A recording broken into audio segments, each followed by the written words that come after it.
तो ओम नमः शिवाय, श्री शिवाय नमस्तुभ्यं, जय श्री महाकाल। जी हाँ भक्तों, क्या आपके भी घर में कोई ऐसा व्यक्ति है जिसका विवाह नहीं हो रहा? वो बहुत ज्यादा परेशान है कि उनका विवाह हो जाए, लेकिन विवाह होने का नाम ही नहीं ले रहा। उनका जो उम्र है वो धीरे धीरे धीरे करके गुजरती जा रही है। वो हो गए हैं 30 साल के, कोई 35 साल के, कोई 40 साल के, लेकिन अभी तक उनका जो विवाह है वो हुआ ही नहीं है। तो ऐसे में कौन सा उपाय करें कि उनका जो विवाह है वो हो जाए? बहुत ज्यादा परेशान हो चुके हैं आप बहुत सारे लोगों के, अगर आपके घर में आपकी बच्ची का विवाह नहीं हो रहा, अगर आपके घर में आपके बच्चे का विवाह नहीं हो रहा, तो आज का ये वीडियो मात्र और मात्र आपके लिए है। क्या करना है, कैसे करना है, पूरा आपको समझाऊंगा, ध्यान से सुनिएगा। देखिए, आपको भी पता होगा कि पूज्य गुरुदेव की जो कथा होती है उसमें बहुत सारे लोग पत्र के द्वारा अपनी मनोकामना गुरुदेव तक पहुंचाते हैं और लाखों के रूप में पत्र आते भी हैं गुरुदेव की कथा में।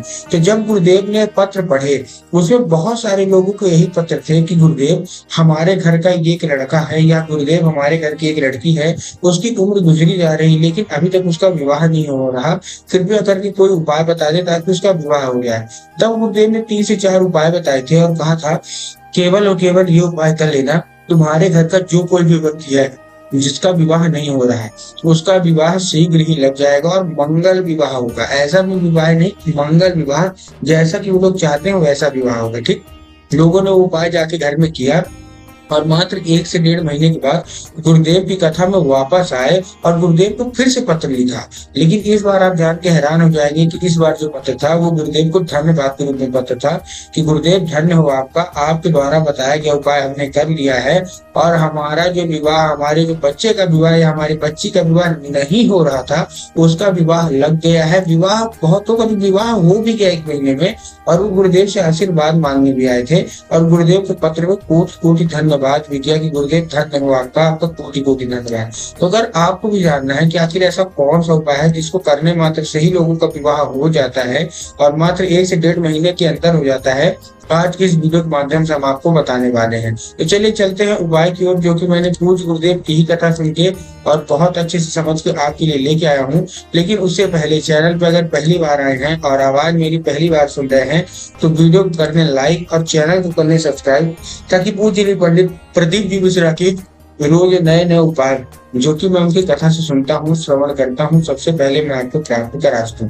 तो देखिए, जो हमारा पहला उपाय है, देखिए मैं 11 लाल फूल वाला भी उपाय बताऊंगा, लेकिन उसके पहले मैं आपको 2 उपाय और बताने वाला हूँ। उसके बाद मैं आपको लास्ट में 11 फूल का उपाय बताऊंगा। ठीक, जो हमारा पहला उपाय है वो एक काली मिर्च और एक बेल पत्र का उपाय। काहे का है? एक काली मिर्च का उपाय है और एक बेल पत्र का उपाय है। करना कैसे है ये भी ध्यान से समझ लेते हैं। आपको इस उपाय में चाहिए क्या? केवल और केवल एक काली मिर्च चाहिए और एक बेल पत्र चाहिए। अब काली मिर्च और काली तिल में बहुत सारे लोग परेशान हो जाते हैं कि काली तिल क्या होता है, काली मिर्च क्या होता है, कृपया हमको सिंपल तरीके से अच्छे से बताइए।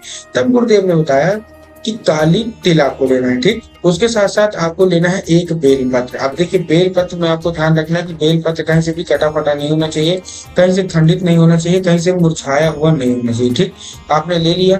लेने के बाद आपको क्या करना है, बहुत सारे लोग तो बेल पत्र लेने में एक गलती और करते हैं कि एक पत्ती को ही बेल पत्र मान लेते हैं, जो कि पूर्णतः गलत है। आपको एक पत्ती का बेल पत्र नहीं लेना, आपको 3 पत्ती मिलकर जो बेल पत्र बनती है ना, वही बेलपत्र आपको लेना है। ठीक, अब आपने ले लिया। लेने के बाद आपको क्या करना है, वो दोनों चीज लेके आपको 1 लोटा जल भी चाहिए। क्या चाहिए? 1 लोटा आपको जल भी चाहिए। ठीक, अब जल भी आपने ले लिया। जल लेने के बाद आपको क्या करना है, जल आपको ध्यान रखना है कि तांबे के लोटे में जल होना चाहिए। तांबे के लोटे में जल के साथ साथ एक चीज का और ध्यान रखना है कि जो जल है वो आपके घर का होना चाहिए।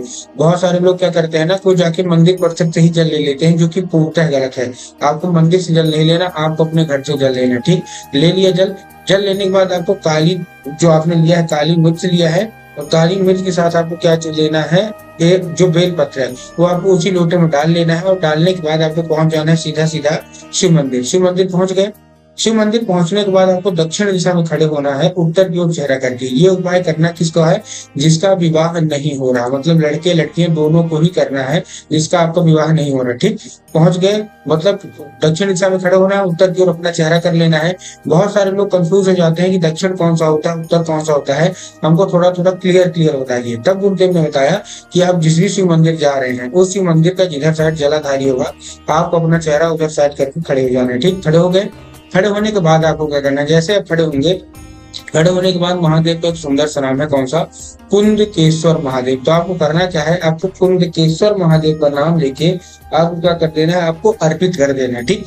अर्पित करने के बाद आपकी जो कोई भी मनोकामना होगी आपको बोल देना है। अगर आपकी विवाह की मनोकामना नहीं पूरी हो रही, आपका विवाह नहीं हो रहा, तो आप सामने से आपको महादेव से बोल देना है कि महादेव हमारा विवाह करवाइए और मंगल विवाह करवाइए। आपका विवाह मात्र 1 से 1.5 महीने के अंदर पूरा हो जाएगा, लग जाएगा, ठीक। ये था हमारा पहला उपाय। अब हम बढ़ते हैं अपने दूसरे उपाय की ओर, जो कि 11 लाल फूल का ही उपाय मैं आपको बता देता हूँ। ये उपाय बहुत ही खास उपाय होने वाला है, और ये उपाय मैं आपको बता दूं, आपको भोलेनाथ में नहीं करना है। मतलब भोलेनाथ का उपाय नहीं है ये, आप माता अशोक सुंदरी का उपाय है। करना कैसे है, ध्यान से सुनिएगा। आपको इस उपाय में चाहिए 11 लाल फूल। अब देखिए 11 लाल फूल में बहुत सारे लोग ना क्या करते हैं, गलती करते हैं। गलती वो क्या करते हैं कि कोई 11 लाल फूल मतलब एक चीज का नहीं लेता। कोई गुलाब का ले लेगा, उसके साथ कोई दूसरा ले लेगा फूल, मतलब 11 लाल फूल तो ले लिए लेकिन अलग तरीके, कोई गुलाब ले लेगा, कोई गुड़हल ले लेगा, जो कि गलत है। आपको एक ही किस्म का ले लेना है, चाहे आप जिस भी ले रहे हैं, ठीक। आपने ले लिया।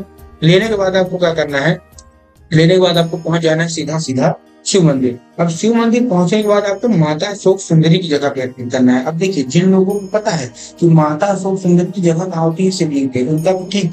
लेकिन बहुत सारे ऐसे लोग हैं जिनको यही नहीं पता कि माता अशोक सुंदरी की जगह कहाँ होती है शिवलिंग पे। तब वो देव होता है कि आप जिस भी शिव मंदिर जा रहे हैं, जो उसकी जलाधारी होगी, तो जलाधारी के दाएं हाथ में मतलब राइट साइड में माता अशोक सुंदरी की जगह होगी। तो आपको करना क्या है, आपको 11 लाल फूल, कितने? 11 लाल फूल आपको माता अशोक सुंदरी की जगह में क्या कर देना है, आपको अर्पित कर देना है और अपनी मनोकामना मांग लेना है। कुछ ये कहते हैं कि माता अशोक सुंदरी अगर आपको विवाह करा रही है तो आपको ऐसा वैसा विवाह नहीं होगा, आपको मंगल विवाह होगा। आप खुद भी हैरान हो जाएंगे कि ऐसा विवाह उन्होंने करा दिया जैसा उन्होंने सपने में सोचा भी नहीं था। तो माता अशोक सुंदरी का ये उपाय आपको अवश्य रूप से करना है। अब जो अगला हमारा उपाय है, ये भी माता अशोक सुंदरी का ही है। इसमें आपको करना क्या है, इसको सबसे अच्छी बात इसमें ये है कि इसको लड़का या लड़की घर का कोई भी सदस्य कर सकता है, और ये घर का भी कोई भी सदस्य कर सकता है। मतलब आपके पेरेंट्स भी कर सकते हैं, माता पिता भी। करना क्या है, आपको लेना है लाल चंदन, और लाल चंदन लेके पहुंच जाना है कहाँ, सीधा सीधा आपको शिव मंदिर। लाल चंदन नहीं लेना है, इस चीज का आपको ध्यान रखना। पहुंच गए शिव मंदिर। शिव मंदिर पहुंचने के बाद आपको क्या करना है, माता अशोक सुंदरी की जो मैंने अभी आपको जगह बताई, तो उन्हीं की जगह में आपको क्या करना है, 3 बार बिंदी के रूप में आपको चंदन लगाना है। क्या लगाना है, एक ही उंगली से लगाएगा, 3 बार बिंदी के रूप में लगाना है, माता से आशीर्वाद मांगना है। उसके बाद वही जो आपका हाथ धुलना नहीं है, जैसे आपने लगा दिया, पास में खड़े रहिए।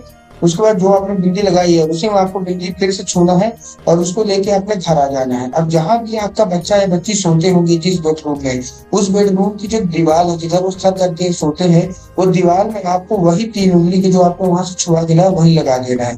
कुछ ये कहते हैं इस तरह में माता अशोक सुंदरी स्वयं आपके घर में प्रवेश कर जाती हैं और आपको जिस तरह का विवाह चाहिए मंगल विवाह करा के दे देती हैं। तो उम्मीद करता हूँ आज का उपाय समझ में आ गया होगा।